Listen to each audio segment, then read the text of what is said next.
Alrighty. Well, welcome to what should be episode 3 of Artist Shooting Artists. Um, I have a very unique guest with me today. Well, I guess they're all going to be somewhat unique in terms of what I'm trying to do. I have my buddy Matt Mutch with me, who is a chiropractor. And many of you may be going, how is chiropractor? How is that an artist? Well, I like to think in terms of how you work with the body and interactions. It's kind of an art form in itself. So we'll see. We'll see what it's like to be a chiropractor and what he can kind of tell us about the profession and maybe just some of the stuff he's learned as he's ventured in this new career path. So how you doing, Matt? Awesome. I'm doing well. Thanks for having me, and just really excited to kind of shed some light on a somewhat mysterious art form, as you put it. So, yeah, I'm ready to dive right in. Perfect. All right. Well, why don't you tell me about like what is your official title as a chiropractor? Okay, so the initials that were assigned to me after my education are DC, which means Doctor of Chiropractic. So just like MD stands for medical doctor, Doctor of Chiropractic is basically somebody who's fulfilled a professional level degree, postgraduate level university work. I mean, I don't even want to tell you how many hours we go through, but it's some 4,400 hours around there of contact hours. And we learn everything from diagnosis, but chiropractors basically are an entry level, or a portal of entry, I should say, just like a family physician is. So we are available to the general public seeking healthcare without needing a referral. And then beyond that, we do pride ourselves in our specialization, our specialty in working with the neuromusculoskeletal system. It's a big word. Big old word that I cannot probably pronounce. Yeah, but basically neuro means neurological or nervous system, brain and brainstem and spinal cord and beyond. And then the muscular system, obviously muscles, and then skeletal. So we get mostly associated with the back and the spine because we are affecting the joints, as you can see in the model on the table here. Yes, I didn't realize you used to be in Mortal Kombat. It's just one of your victims. You fatality, man. Yeah. Perfect. Okay, so I guess what would be obviously there's probably a bunch, but could you pinpoint like maybe what's the biggest difference between like a medical doctor and like a chiropractor? Okay, cool. So in medicine, the use of drugs, prescription drugs, and surgeries are the main intervention for people who are coming into a medical doctor's office with some pain or some other kind of complaint. Our specialty as a chiropractor, like I said, is the main thing being education on prevention. I mean, chiropractors really, myself included, we are really big on teaching people how to prevent a lot of these degenerative diseases that have kind of wide-stricken, America. But along the lines of education, prevention is something that takes a lot of work. It's not easy. It's not a quick fix pill that most people are looking for. At the same time, our main bread and butter is what we call the adjustment. Some people call it a manipulation, spinal manipulation, all roughly the same thing. And we, like I said, pride ourselves on affecting the nervous system through this manual technique. It's a manual therapy we use with our hands. Some people use an instrument to do it. But in affecting the nervous system, since that is so contiguous and connected, and it integrates with other organ systems, there's the possibility of affecting other organ systems that are under the control of the nervous system. Cool. Well, I mean, I think the biggest thing is that you bring two great points. Preventative healthcare and preventive medicine. I feel like it's one of the most underlooked at sort of thing when it comes to like a person's health. And obviously, there's kind of a big healthcare debate in the country. There has been in terms of universal healthcare and all that kind of stuff. But I think people really undervalue the importance of preventative care in their lives. Because if you wait too long, you can, pretty much you can catch stuff hopefully early enough where you either can prevent it from affecting your life, or if it's not something that it's going to cost you a lot of money down the line, because healthcare can be very expensive. And also, I liked that one of your goals you said was, education, or like educating, I guess the clients or patients, which actually kind of goes hand in hand with preventative steps, knowing your body and trying to get the most out of it. Yeah. So that's a great point. Chiropractor, or doctor, I should say, it means teacher. So my main goal, I feel like my responsibility is to educate my patients on how their bodies work. A lot of people, we live in this this strange apparatus, right? This body that we walk around in, but we never really think twice about how it works, or the intricacies, or the beauties of the way that everything works in the body in harmony. And educating people about that really empowers them to take responsibility for their own health and not rely on a doctor or a physician to say, hey, I'm sick, I need you to prescribe me something, or I need you to deal with this. And in that, the patient then has the choices to make. They're aware of choices that they can make throughout the day and throughout their life to change the path of their health. So, genetics has been like this really hot topic. We back in the early 2000s, I believe it was, we were like so excited to map the entire human genome project. I remember that. And there were promises like, we're going to find the genetic causes and roots of all these degenerative diseases. And really, we haven't seen much in the way of, we're still seeing Alzheimer's rise, we're still seeing diabetes rise, all these chronic degenerative diseases that in research have been shown to respond really well to either prevention or lifestyle choices that we make.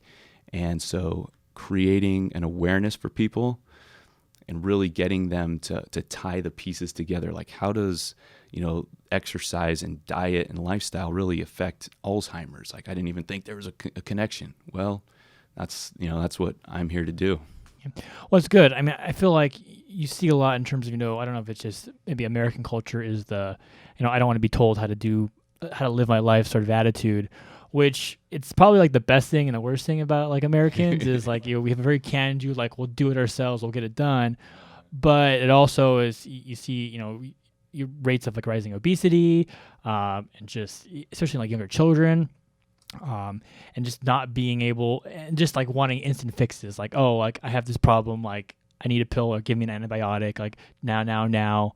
And you worry about, I know I've, in my sophistering in my armchair about like how effective antibiotics may not be over time, and how often, and just how quick we are to want drugs in our system. And you see commercials for all these sort of like, oh, like you have trouble sleeping, I will take this pill. Side effects may be, heart bleeding or sometimes the side effects are like stroke or even death is like, oh, and it's like really for these little like problems that maybe solved through, like you said, like a diet change or exercising more, or just seeing a chiropractor. It's like, oh no, just give me this pill that might kill me. Like maybe that's, and obviously like every situation is different, but I know you sit at home watching TV and like these commercials, and it's like, oh, side effects may include death. It's like, really? Like that's got a pretty big side effect. But they slip it in with amongst the pictures of people picking flowers and walking through always the park. The big flower fields. Yeah. I'm like, where are these flower fields at? I would like to visit them. Yeah. I want to go back to, you talked about adjustments as kind of being the biggest, I guess, input a chiropractor would have on like on a patient. So what exactly does an adjustment involve? Like what is an adjustment, I suppose? Okay, it's basically moving some stuff around. Right. That's the quick and dirty answer. But really, an adjustment is the chiropractor's way of affecting the neuromusculoskeletal system, like I said earlier. So when we kind of go through an assessment, we find out, hey, there are some joints here that maybe are fixated, that haven't moved in a while. Then chiropractor's job is to go in and, like I said, either by hand, or some other chiropractors use like a light force using an instrument, and we affect that joint by using our hands. It's a quick thrust. It doesn't have to be some like huge thing that you see, like, I don't know, in like chiropractors get this kind of like reputation for like bone crunching, you know. It's like, no, pretty sure we're not breaking anything. Actually, there's an episode of The Simpsons where I think Homer finds a trash can that he falls on, and it tweaks his back, and he basically starts up his own chiropractic service where he just pushes people on this trash can, and they're like, oh my gosh, I feel great.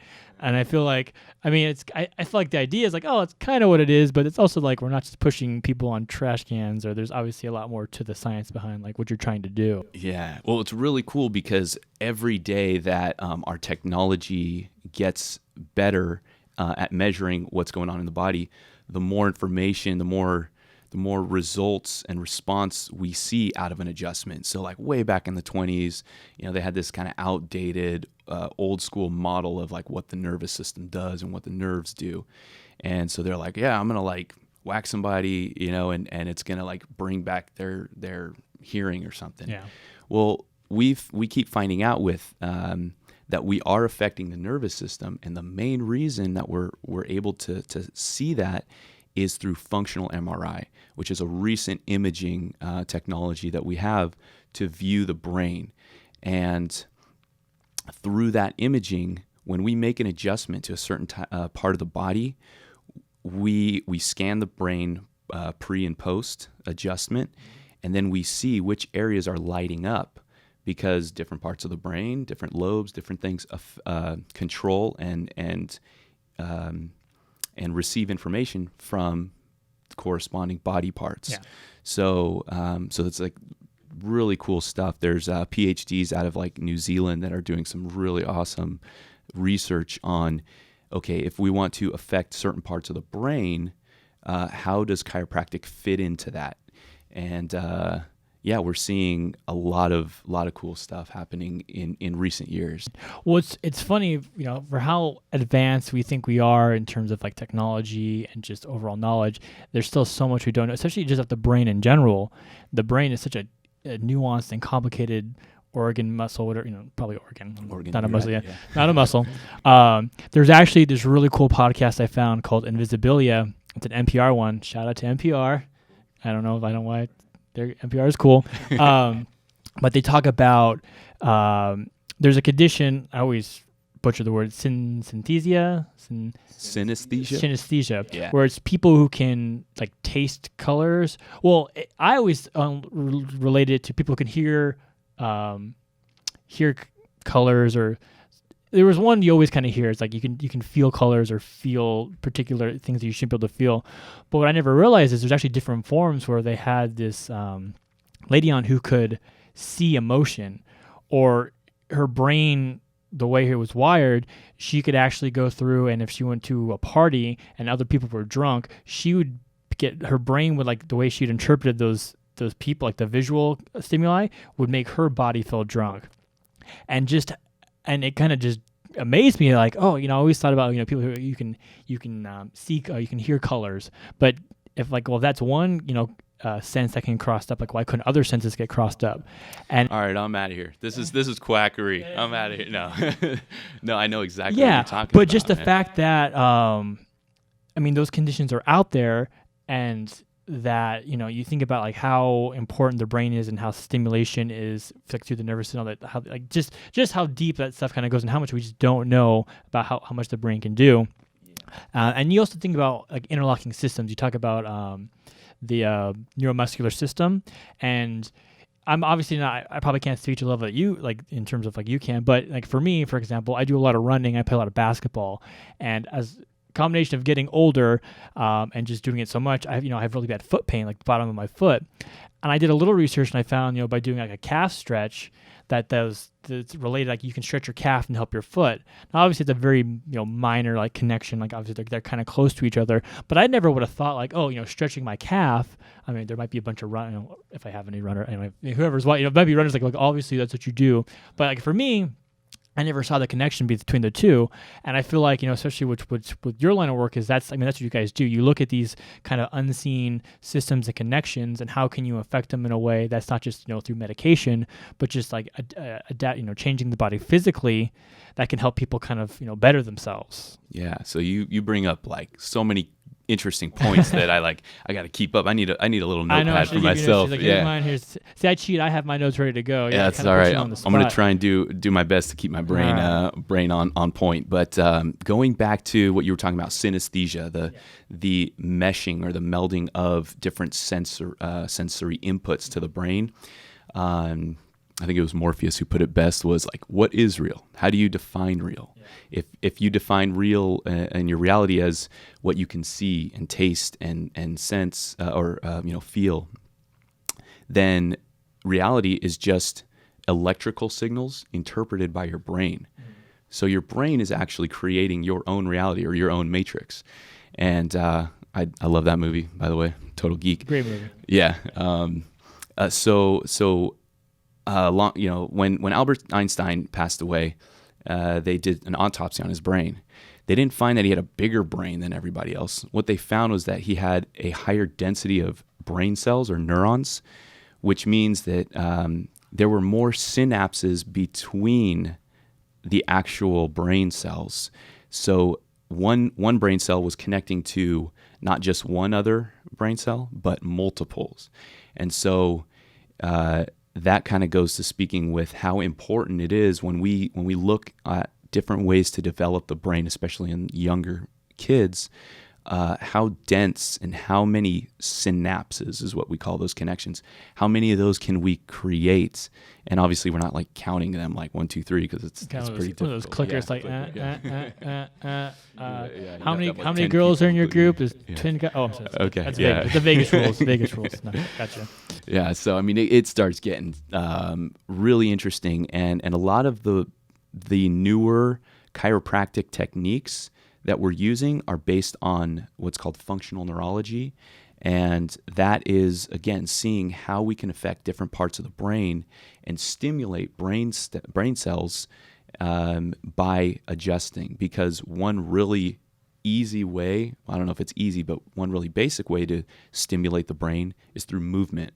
And that's been, just researched through like crazy. So some people have a theory and argue it pretty well that the reason we have a brain in the first place is because of our complex motor patterns, and that our newer brain, like the frontal cortex and all that stuff, was bootstrapped on this more primitive brain that controlled things like breathing. Breathing is moving.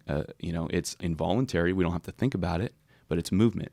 Unless someone says you're now manually blinking, yeah, and everyone's like, "Oh gosh!" And then, oh my gosh, how many breaths am I taking? Everyone just lost the game, unfortunately. Sorry, not my intention, but for science. There we go. Yeah, but we see some fascinating things when you kind of follow that theory, and the old brain versus the newer developments of the brain, and how movement plays such a crucial role in feeding the brain. So I know a lot of this like alternative healthcare and stuff is so focused about, what kind of nutrients can I get in my diet and all this stuff. But really, I think a missing nutrient, if you want to put it that way, in most people's life is movement, because it's so important for the brain. They're showing like all these hormones and growth factors that we create just through exercising on a regular basis. Well, I feel like you lose a lot of that too with, I guess, just the culture of just going to work. A lot of people spend 8 hours a day sitting in a chair. They come home, they sit on the couch, especially with computers and laptops and tablets and iPhones and iPads and Surface and all this kind of stuff. But I've seen, a big thing now is standing desks for a lot of people to kind of help alleviate, especially for back problems, and you're kind of not just sitting all day.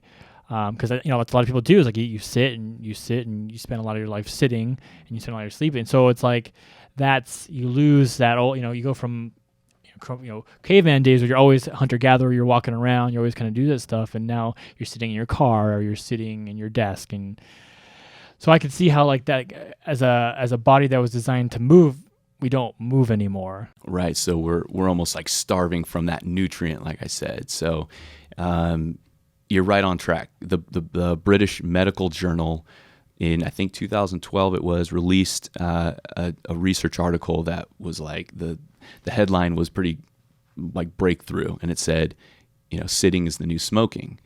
And while that sounds really sensational, it just means that smoking has been correlated with all these degenerative diseases like cancers and high blood pressure and heart disease and all this stuff.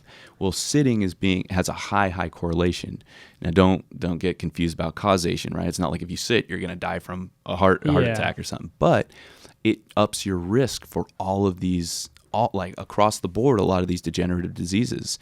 And I'm not going to say like, being in one position is better than the other. I'm just saying how much are you moving from one position to another is key. So I love the standing desks. They're making a huge hit, and obviously furniture businesses are loving it. They love that British Medical Journal article. But the thing is, like, how often do you go to sit to stand, moving, using your muscles? And that it's a lot. It's hard to fit in our society. And as much as I love all those technologies you listed, like, iPads and iPhones, I'm not a Luddite. I'm not like, damn to be the technology. Yeah. But it doesn't necessarily mean that when we come out with a new technology, like say Bluetooth or Wi-Fi, that it always is healthy for us, or that it's not damaging a certain way. So I think a lot of that time that flies under the radar. And so using technology responsibly, if you're looking to, maximize health and feel good, I mean, there's nothing wrong with that. But most of the time, the ease that technology creates for us doesn't necessarily translate into it's healthier for us. Yeah. Well, that's the thing. I mean, a lot of I guess with technology, it also comes in like the moderation, how things are used. Like you want to be able to have the benefits of like, the internet. Like you can basically, or this microphone. I mean, everything right now, like all these cameras, these lights, like this is all awesome technology. But it's also, you want to be able to go out and, experience life and, move your body and like your body, I think it was, what's the movie? The Shawshank Redemption, is it get busy living or get busy dying? Like, go out and do something, versus just sitting and, it's, I mean, one day are we all just, it's like, I think we talked before, the Wall-E effect. Yeah, right. Exactly. You see the movie Wall-E for being a robot. A story about a robot and his girlfriend robot. It's got a pretty deep social commentary on the human race and how we just degenerated into these people that just sit in these hover chairs, and we just have a screen in front of us all day. And how often? I mean, that's the biggest thing. You go out to dinner and you see groups of people all just sitting on their phones and like. It's funny because we're not even losing it's like a physical degeneration, but it's like a social one as well. And you wonder how with how much technology has advanced, like in terms of like what we can do, how interaction has devolved. Like we don't even who calls people anymore. We've gotten to the point where you can literally call almost anyone in the world at any time.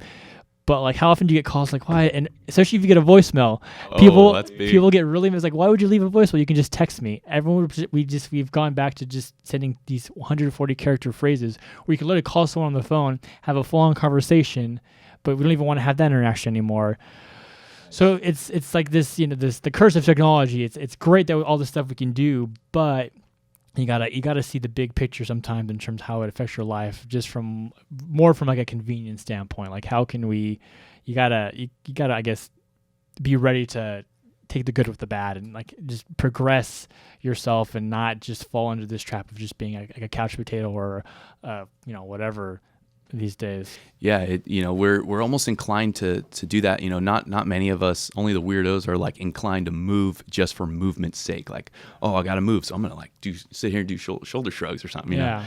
But I think I shared this quote with you before, and it says that the path of least resistance makes both rivers and men crooked.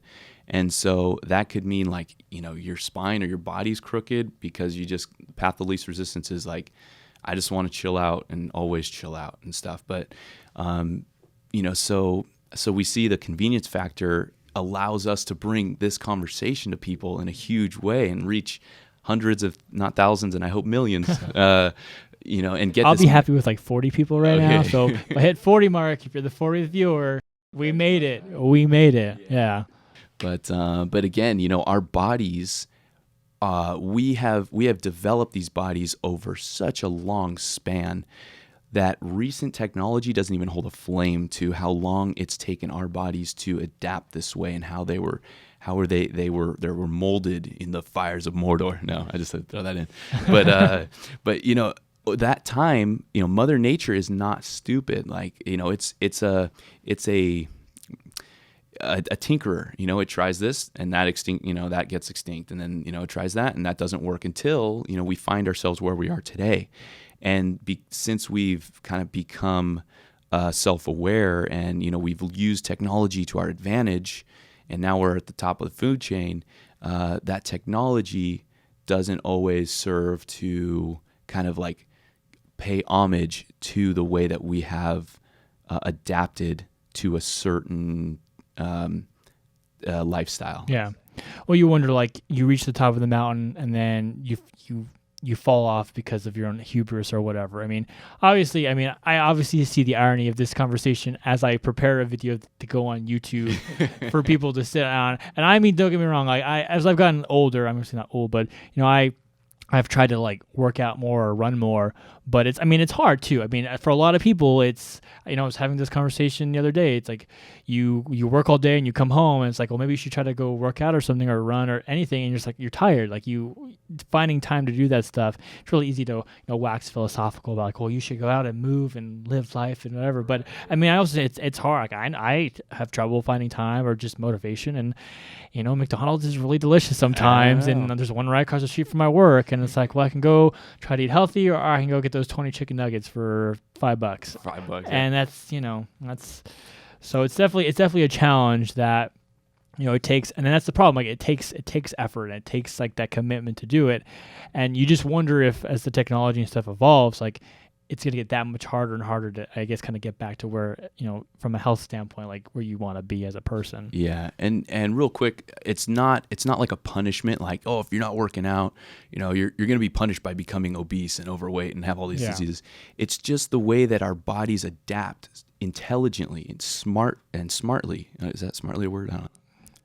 If I understand what it means, then it's a word. Awesome. All right. I just invented it if it's not. Copyright. Yeah. Smartly. Write me that check, Webster.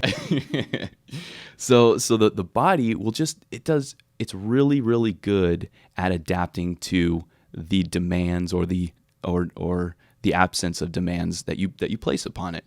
So if you're always snacking on foods and like high carbohydrates and sugars, your body's smart. It goes, hey, I need to store this stuff. I'm not burning any of it.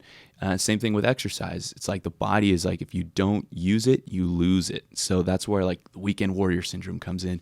People are sitting at their desk and their jobs are crippling them. That's how the next zombie apocalypse is going to happen, I think. Like people who can't move, like that's how like this stiffening happens. But your body's smart. It's doing its best to stabilize me and you as we sit here for a long period of time, so that our bodies don't have to use up all this energy. Our bodies are really efficient and smart, and that's where chiropractic piggybacks on the intelligence of the body. Nice. So I kind of want to go back. I know we went off there on a road. I liked the road. I'll do that. The road to Mount Doom. It was good. No, I liked it. So you're talking about adjustments kind of being the biggest form of input as like a chiropractor. So is an adjust for like a client, is it something that you see like a regular thing with a client, or is it kind of like you do it once and you kind of see how they react to it, or like how does that whole process, I guess, kind of play out? Yeah, that's a great question. So when a patient comes in, it's no different from a medical doctor visit. We come in, we take a history, they fill out, forms, and hey, when did this pain start? What does it feel like? What makes it better? What makes it worse? We go through that whole process.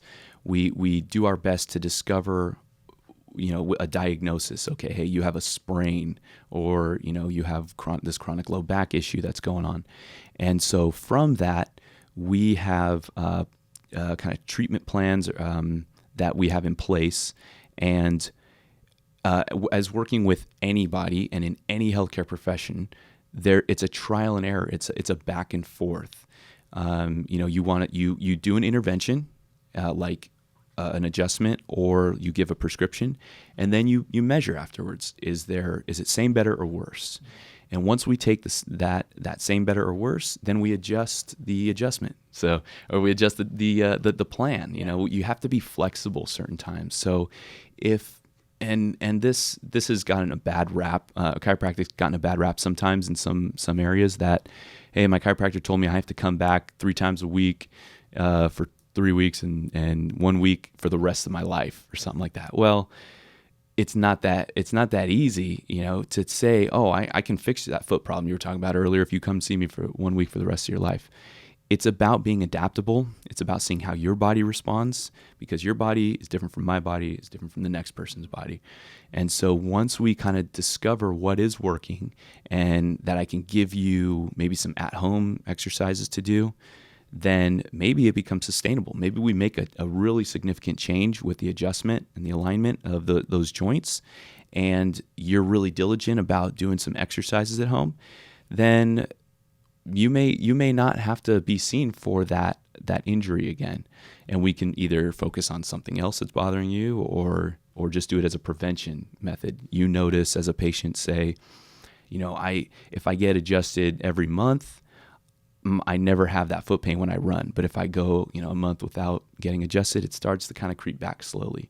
That tells us something, and we can work with that. So it's always about being adaptable and not putting yourself in a box, especially as a chiropractor, and saying, oh, I need to see you once a week for the rest of your life for that specific injury.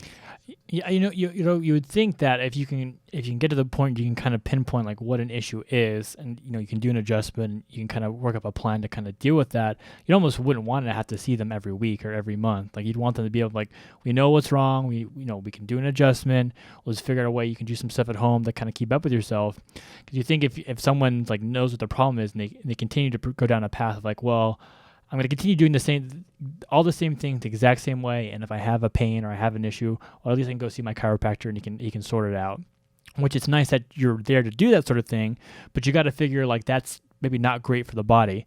Because at the end of the day, I mean, pain is your body telling you like, hey, this is not a thing that you should be doing to me right now. Yeah. Like we do something else or find some other way to do this, be it, like for me with my foot problem from running, like maybe I need to look into like better soles, like custom foot insoles, or finding better stretches, or for someone else it might be, as giving up of, I know for me, like I can only probably play basketball for maybe 2 or 3, maybe 4 years before my body, my knees, or I can't do it. You get to the point, they say, you hear in sports a lot, father time is undefeated. Because there comes a point, I like to say for most people, you can't always do the same stuff as you could do before. You do as much as you can, but there's the body isn't infallible. It's going to break down, and but it doesn't mean as you get older that you're going to be complete. You're not going to be a zombie. You're not going to be decrepit. You want to be able to be alert, and you want to be. It's funny actually. You made a mention earlier about Alzheimer's and seeing how diet and exercise affect Alzheimer's. Well, I have a grandfather who started taking piano lessons in his other age because that's keeping the mind active. That's something that's supposed to help offset that, and that kind of goes back to keeping yourself engaged and kind of keeping yourself going, versus just kind of just resigning yourself to sitting in a chair for the rest of your life watching reruns of, I don't know, the Simpsons Simpsons, or going on Netflix. I mean, Netflix is like this double-edged sword of like, oh man, I can go watch this awesome Daredevil series as many times as I want, but also now I'm sitting inside, and it's the biggest joke is when Netflix actually, if you're still watching, it's like, don't judge me, Netflix, because I've marathon Friends for 5 hours straight. It's tracking every episode you watch. Be careful. Yeah. But yeah, you make a great point. It goes back to that principle of adaptation. You stop using it, and you will eventually lose it. So how often are you sitting versus how often do you play basketball or train a certain sport or a skill? So whatever you do more frequently, your body tends to do pretty well and adapt to that. So learning a new skill, and especially novel, new things, light up the brain in ways that old patterns don't hold a flame to. And whether it be you're playing the piano, learning Sudoku and all that kind of stuff, it really has profound effects on keeping those neurons connected to one another in a really dense fashion. So and same thing like the muscle, the brain, which is an organ that adapts. if you stop using certain things, it degrades a certain bit. And that's not a bad thing. It's just our body's way of staying efficient.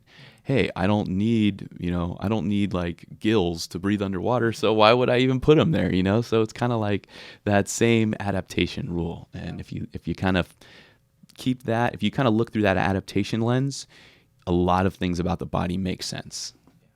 So what I think is really cool, from like what I guess a chiropractor can actually bring to the table for someone, is the idea of maybe solving an issue not through medication.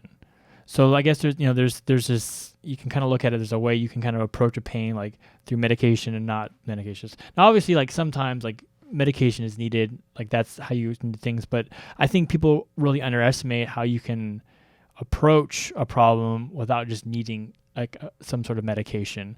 And it's funny because as we've talked and talked about how like an adjustment can affect the body and the system is, it reminds me of this movie Kung Fu Hustle.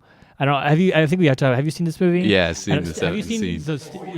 So I mean, there's the greatest scene is like the main character is like, is supposed to be the chosen one or whatever, and he's supposed to be this fighter, but he's not really good. He gets his face beaten in, and then turns out that the face beating like opens up his chakra pathways, and then he turns into like the chosen one, and it almost makes you think like, gosh, that's kind of like in a way like how chiropractic sorts of work kind of works, is like you can having these pains or these issues, and you work them out, and all of a sudden like your body's it's flowing correctly, and you can go out and do stuff that you maybe couldn't do before, and it's all like a physical input, which I feel like it's a nice alternative to just going to seeing a medical doctor and having them prescribe something, or obviously, I don't want to take anything away from medical doctors because they're a lot smarter than me and a lot more successful than I will ever be. Absolutely, yeah, I'm with you, man. But just having, I guess growing up, it's never,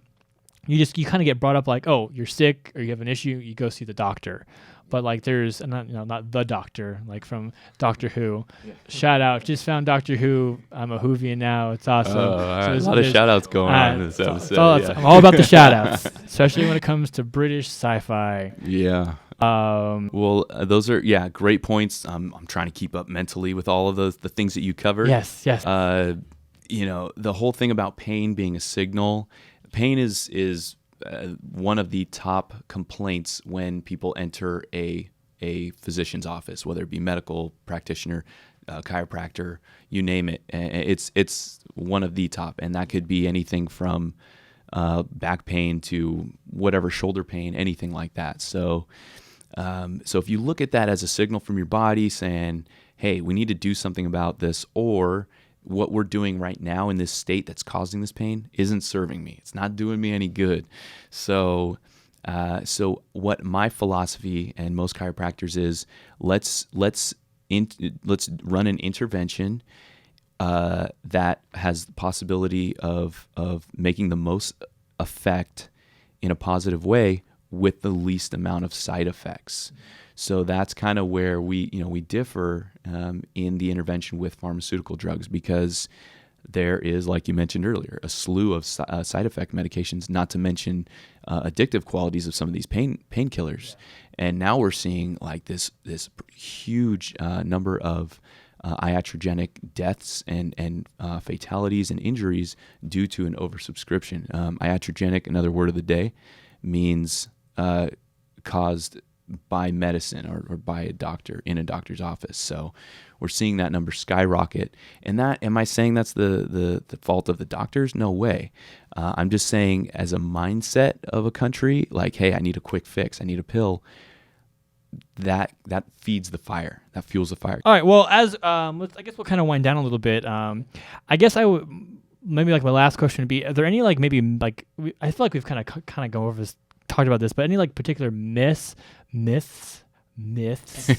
articulate any myths of a chiropractor that maybe you can address? I guess I think there's this false notion that it's almost like a voodoo kind of science, or a hoodoo or voodoo. I know there's a difference. One's a religion and one's just belief.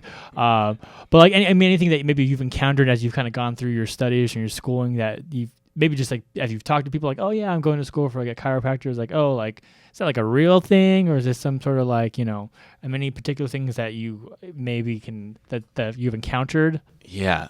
So oftentimes we'll hear an isolated case, whether good or bad. So like good saying, oh, I went to a chiropractor and, my eyesight got better. And it's like, whoa, wait, like chiropractors aren't optometrists or anything like that. Or it could be bad. It's like, oh, my friend's uncle's roommates went to a chiropractor and he like killed him or something like that, right? So it goes both ways in these isolated events. And then it feels like you're on a scale. Like as a chiropractor, I feel like, oh my gosh, like, you hear more negative stories than good stories, then that patient is inclined to avoid chiropractic. So in that sense, it's like those good stories, in order to be scientific, if you have a friend that says, oh, I went to a chiropractor and my vision increased or improved somehow, or, my back pain's gone completely. In order for the scientific method to hold true, it's like that has to be repeatable, right? You have a theory and then it has to be repeatable every time. Well, it's not going to happen every time. Just like there are medical interventions that don't work for everybody. I mean, you look at an antidepressant and it may help somebody come out of their funk, yet at the same time, we know from research that it makes people even more depressed, and there's a whole slippery slope we can go down later. And then the same thing. So what I'm saying is like, and what most chiropractors are saying is that an adjustment won't cure your blurriness, or it won't cure cancer or anything. But what we do know about the basics of the body, the fundamental changes that happen by decreasing inflammation and seeing the amount of cytokines, which are like chemical messengers between cells, that there is a biological effect on the nervous system, and subsequently it can affect the organ systems and the organs and parts of the body that are under the nervous system's control. So it's like, use this. Why not use it in combination with some other treatment methods that are, a medical doctor? As doctors, we should all look at a patient and see what we can offer, in all these specialties. It shouldn't be like, I'm one doctor and this is my one patient and I'm the only doctor he or she needs. We need to look at it like it takes a tribe to raise a child, or it takes a village to raise a child, whatever that saying is. Yeah. Same thing, like when looking at a patient, all these specialties should kind of partake and input their own 2 cents, so to speak. So it's just giving people more options to kind of deal with pain or issues they may be having. That's not just go to the doctor, get a prescription, or maybe we can find something else, or even it's just maybe that's not working. Maybe it's something else that you can do to kind of, because it's like you said, like everyone's different. Like people are going to react to certain things in different ways, and maybe this is just a different avenue someone could pursue to deal with like a chronic issue or like a pain or something that maybe they wouldn't have considered before. Yeah, exactly. Like imagine you were an artist, like you're interviewing another artist, and like, this is a weird example, but they were like, yeah, I paint I do oil painting on canvas or something. And you're like, hey, have you ever heard of like Photoshop or Illustrator? Like there's a whole different medium you could use. Well, now you've given them the option. One's not better or worse, but now they can create things that they never knew were possible. And that's what we're trying to do, is just give people options and educate. This goes back to being a doctor, educating people that, hey, there are other avenues. And one's not better than the other. It's just, let's see what works. Awesome. Cool. Well, I think we're going to kind of wrap it up. What we're going to try is, I think you're going to try to do an adjustment on me. Okay. Not try. I will. Well, you will. Do or do not. What does Yoda say? There is no try. See, that's why I like this guy. I think we had talked about looking at my foot. That might be kind of gross because it's a little sweaty and it's a little warm. I don't know. We'll figure it out. There'll be an adjustment. We're gonna it's gonna be a gamble. Like the video will go and nothing will happen. We'll go from there. But we'll put the foot model in. We'll put the foot model in. Like a little skeleton foot. Like, but I want to thank you. This is great. Got a lot of good information, and I had a blast, man. This is awesome. Cool. I'd love to do it any other time. So once again, my name is Drew. This is Matt Mutch, a chiropractor. You can follow me on Twitter at Drew McCarroll, DrewMcCarroll. If you want to tweet us about the show, if you have any guests or any questions, feel free. I think I should have a Facebook page by now. Subscribe to the channel, which is really cool. All that stuff you're supposed to do. You can leave comments. I guess that's a thing, either positive or negative. They'll probably be, I don't know, it's the internet, so I assume they'll all be negative. But any positive stuff is awesome too. I don't know, do you have like an email or anything? Maybe people can ask you questions at, or on a website, or I don't know. Yeah, I do have an email. We'll maybe put it in the show notes. Yeah, definitely. So I'll make myself available to people if they have like quick questions and they want to find a practitioner near them. Or I don't have an official website up yet, like professional Drew, but I do have a Facebook page where I post some pretty interesting articles if people just want to become enlightened. Cool. Yeah, and he's also ripped, so he's the good-looking doctor man. So, all right, we'll wrap this up, and once again, Matt Mutch. We'll have an adjustment coming up, and hopefully see you next time. Right, so here we have Drew down on the table, and we're about to do a chiropractic adjustment. He's ready to go here. I'm familiar with kind of what's going on with Drew. I've taken kind of a little bit of a history, asked him a couple questions. I do happen to know that so his major thing going on here is some shoulder/upper back pain, and I do know that Drew still plays some guitar, some bass guitar, right? So slap of the bass. Slap of the bass, man. Slap of the bass, man. So that's going to cause a little bit of that. So I'm thinking, what kind of pattern is he showing? Maybe some like internally rounded forward shoulder, which then the muscles on the back are kind of going to be a little bit stretched and stressed out. So what the muscles tend to do when they get stressed out a little bit is develop trigger points, which are pretty painful when you start to compress them. So I found a few of those, and in order for me to kind of work in this area, I'm gonna look at the scapula, okay, the shoulder blade to most people. A lot of shoulder pain, I should say, is due to maybe an unstable scapula or just a malposition of that scapula. So I'm going to look at it as a chain, as a functional chain here. And I do know that the scapula needs to set on the rib cage in order to be stable. So I'm going to look at the spine, which then connects out to the ribs, and then on the ribs sits the shoulder blade. Okay, so I'm noticing a little bit of rounding in his back, and I'm going through each joint, kind of finding that end play of each joint. So it's like your elbow. You're trying to feel for that, kind of like where that joint kind of locks out. I'm going to show you guys at home and Drew a couple of sustainable kind of at-home self-care tips. Okay, so the first thing is, this is a lacrosse ball. It's pretty hard rubber. You can use a tennis ball, but sometimes it will collapse because of the hollow core. But this is full solid core all the way through, so it'll lend a little bit more pressure into some of these areas that we're going to work on.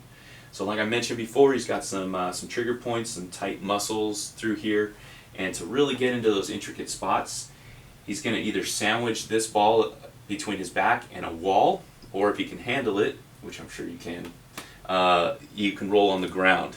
So he can sandwich his back along the floor and then shift his weight over it to intensify it.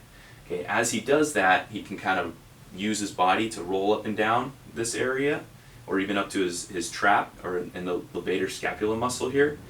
And then if he finds a really sweet spot, then he can kind of take his arm through a certain range of motion, okay? And this is just, some good self-maintenance, self-care stuff that he can do at home on a regular basis to kind of free up those tissues that kind of get sticky together.